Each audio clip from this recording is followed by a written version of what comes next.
अफवाज और अवाम में तफरका पैदा करने की किसी को हरगिज इजाज़त नहीं। दहशतगर्दी, जराइम और सियासी मफादात के दरमियान गठजोड़ यकसर मुस्तरद कौमी यकजहती, सलामती, इस्तेहकाम को नुकसान पहुँचाने की किसी को इजाज़त नहीं दी जाएगी, चाहे वो अनासर सियासी हों या कोई भी। भारतीय सरपरस्ती में तमाम दहशतगर्दों, उनके सहूलतकारों और मुआवनीन के साथ फैसला कुन और बगैर किसी रायत के निपटा जाएगा। Chief of army staff, chief of defence forces, field marshal Syed Asim Munir की ज़ेर सदारत कोर कमांडर्स कॉन्फ्रेंस फॉर्म का अंदरूनी और बैरूनी सलामती की सूरत हाल का जामे जायजा। मुल्क भर में इंटेलिजेंस पर मबनी इंसदाद दहशतगर्दी की कार्रवाइयों में फ़ौज पाकिस्तान की पुरअज़्म काविशों को सराहा।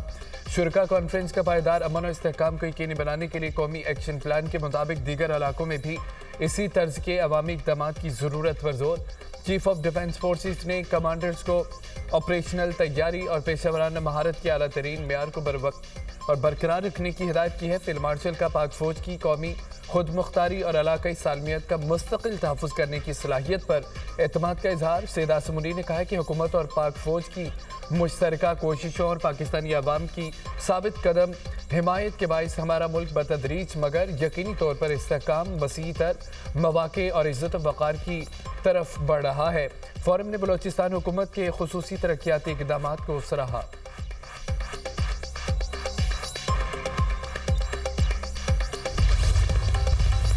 फ़ौज पाकिस्तान ने हिंदुस्तान को वो सबक सिखाया कि सारी उम्र याद रखेगा। मोदी ने तो कश्मीर के अंदर जुल्म के पहाड़ ढाए और किस तरह कश्मीरियों के ऊपर बर्बरियत और जुल्म की दास्तान आप जब पढ़ते हैं तो आंखें नम हो जाती हैं।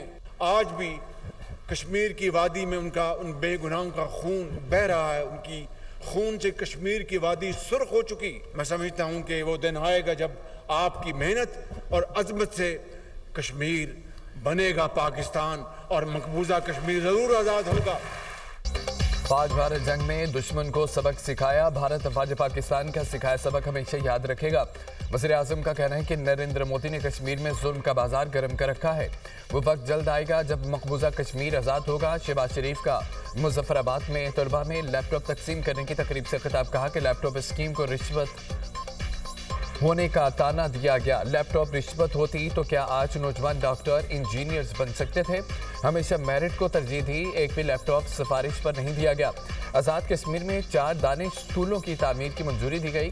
जल्द यहाँ दानिश यूनिवर्सिटी भी बनाएंगे। तकरीब के दौरान एक तालिबा का वज़ीर आज़म को पोर्ट्रेट का तोहफा, शहबाज शरीफ तोहफा देकर आबदीदा हो गए। एक तालिब इल्म ने अपना मकाला शहबाज शरीफ के नाम किया।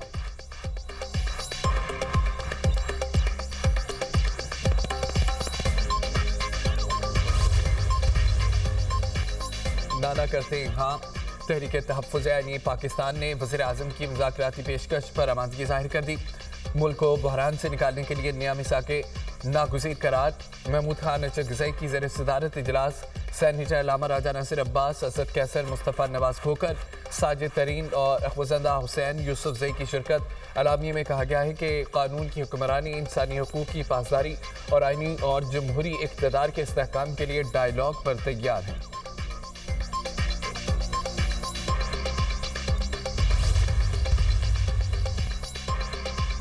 पीटीआई की सीनियर क़यादत को मुज़ाकरात के लिए पेरोल पर रिहा करने का मुतालबा। फवाद चौधरी, इमरान इस्माइल और महमूद मौलवी ने वज़ीर आज़म को ख़त लिख दिया। शाह महमूद कुरैशी, यास्मीन राशिद, सरफराज सीमा, महमूद रशीद और एजाज चौधरी की रिहाई की दरख्वास्त। दुनिया न्यूज़ के प्रोग्राम नुक्ता नज़र में फवाद चौधरी ने गुफ्तगू करते हुए कहा कि देखते हैं कि वज़ीर आज़म हमारे ख़त का जवाब देते हैं या नहीं। पीटीआई रहनुमाओं की पेरोल पर रिहाई से मुज़ाकरात का माहौल बनेगा। हुकूमत समझती है कि हमारे नुक्ता नज़र में वज़न है।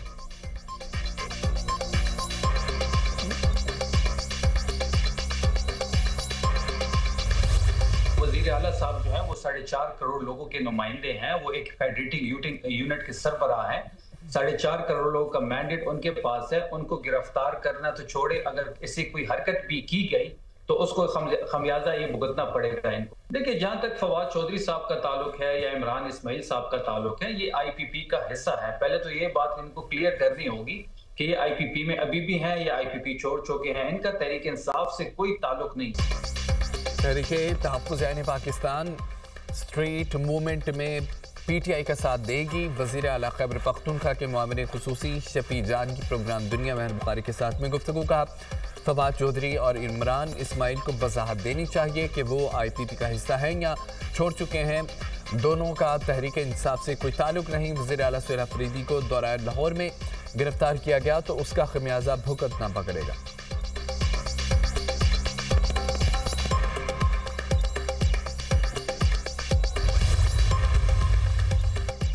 इक़्तिदार और दौलत का लालच बानी PTI की जिंदगी का ट्रेडमार्क।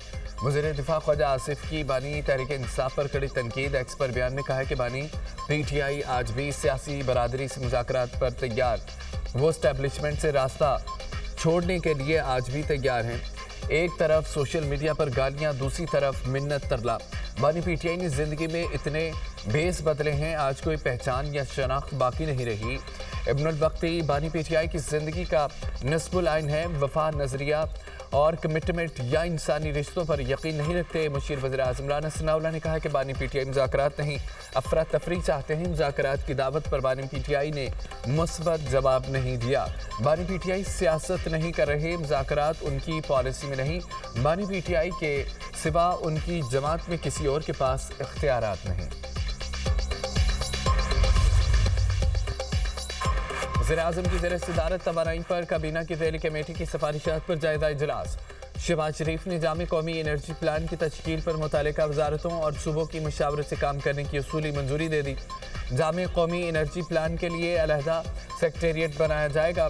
वनिंग चार्जेस की नीलामी के लिए फ्रेमवर्क गाइडलाइंस की उसूली मंजूरी भी दी गई। वज़ीर आज़म ने कहा कि कौमी एनर्जी प्लान की मुजवज़ा पॉलिसी में तमाम मुतल्लिका वजारतें और सूबाई हुकूमतें बाहमी अमाहंगी के साथ काबिल अमल जामे हिकमत अमली पेश करें। कौमी एनर्जी प्लान की तश्कील में सनतों के लिए कम से कम लागत पर बिजली की फराहमी और घरेलू सार्फिन के लिए सहूलत हुकूमत की अव्वलीन तरजीहात में शामिल है। बिजली के ज़ैली तरसीली इदारे डिस्कोस की निजकारी को मौसर अंदाज और जल्द अज जल्द मुकम्मल किया जाए। सनती पैदावारी सलाहियत को बढ़ाने के लिए सनतों को बिजली मुसाबकती टैरिफ पर फराहम किया जाए। बिजली के तरसीली निज़ाम में हालिया इस्लाहात के बाद बेहतरी आई है।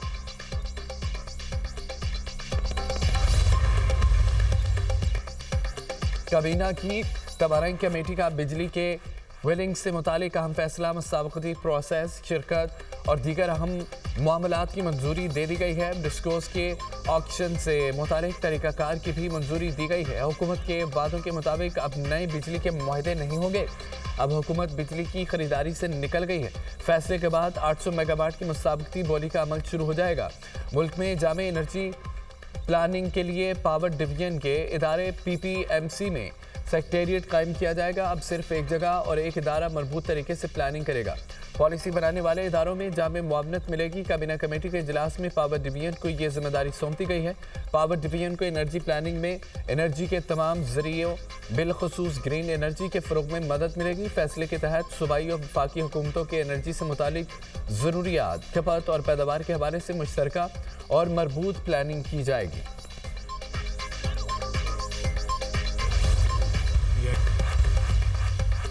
भारतीय रियासत आसाम के ज़िला कार्बी आंगलोंग में कबायली ज़मीनों पर तजावज़ात के खिलाफ एहतजाज। भारतीय मीडिया के मुताबिक मुजाहिरीन ने दुकानों और BJP रहनुमाओं के घर को आग लगा दी। मुजाहिरीन को मुंतशिर करने के लिए पुलिस की आंसू गैस की शेलिंग और लाठीचार्ज। झड़पों में 2 अफराद हलाक, 40 पुलिस एहलकारों समेत 50 अफराद जख्मी हो गए। इलाके में कर्फ्यू नाफिज, इंटरनेट सर्विस भी मुअत्तल। मुजाहिरीन हुकूमत से अपनी आबाई ज़मीनों के तहफ़्फ़ुज़ का मुतालबा कर रहे हैं।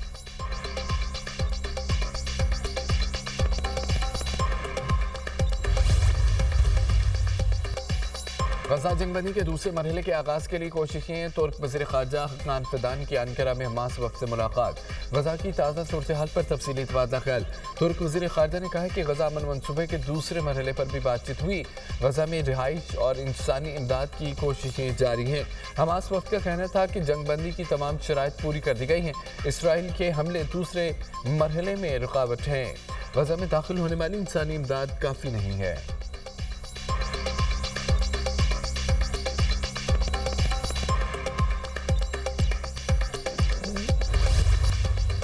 अमेरिकी रियासत हवाई में मुतहरिक आतिश फसाद दोबारा फट गया। अमेरिकी जियोलॉजिकल सर्वे के मुताबिक लावे की ऊंचाई तकरीबन 100 फुट तक पहुंच गई है।